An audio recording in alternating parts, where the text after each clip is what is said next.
राज्याचे परिवहन मंत्री प्रताप सरनाईक यांचं एक वक्तव्य त्यांना काहीसं अडचणीत आणणारं ठरतंय। हिंदी आता मुंबईची बोली भाषा झाली आहे, हिंदी ही आमची लाडकी बहीण आहे असं विधान केलंय प्रताप सरनाईकांनी। सरनाईकांच्या वक्तव्यामुळे वादाला नक्कीच फोडणी मिळते। विरोधकांनी प्रताप सरनाईक आणि महायुती दोघांवरही निशाणा साधलाय, तर सत्ताधाऱ्यांनी मात्र सरनाईकांच्या वक्तव्यावरनं सारवासारव सुरू केली आहे। ठीक है, हिंदी तो बोली भाषा बन गई है, हमारी मुंबई की जो भाषा है, शायद मुझे नहीं लगता है कि इतनी प्योर हिंदी रहेगी, क्योंकि हम भी कभी कभी हिंदी बोल देते हैं, मगर बीच में हमारे एक दो वर्ड कभी इंग्लिश आ जाते हैं तो कभी मराठी आ जाते हैं। तो हमारी ये बोली भाषा हम हिंदी को कहते हैं और इसी तरह से हम आगे जा रहे हैं। वाठाचे खासदार संजय राऊतांनी प्रताप सरनाईकांवर जोरदार हल्लाबोल करत टीका केली आहे।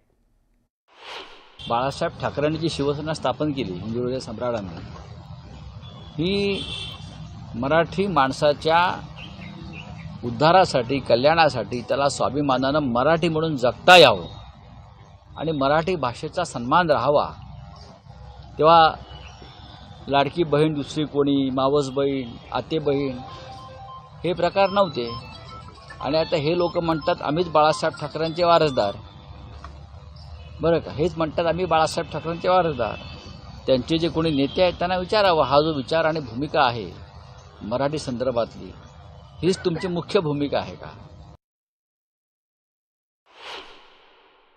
प्रताप सरनाईकांनी केलेलं जे विधान आहे हे स्पष्ट स्वरूपामध्ये हा भाजपचाच अजेंडा आहे पुढे चालवत आहेत आणि यांना मराठी मायबोली मराठी गुंडाळून ठेवायची आहे, हा याचा स्पष्ट यातून ध्वनित होणारा अर्थ आहे। आणि भाजपचा अजेंडा काय, तर त्यांना मराठी ही नेस्तनाबूत करायची आहे।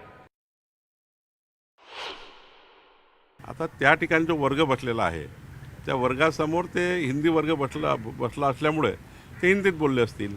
मला असं वाटतं की हिंदी ही खऱ्या अर्थाने ज्या ठिकाणी हिंदी वर्ग बसला असतो त्या ठिकाणी हिंदी बोलतात।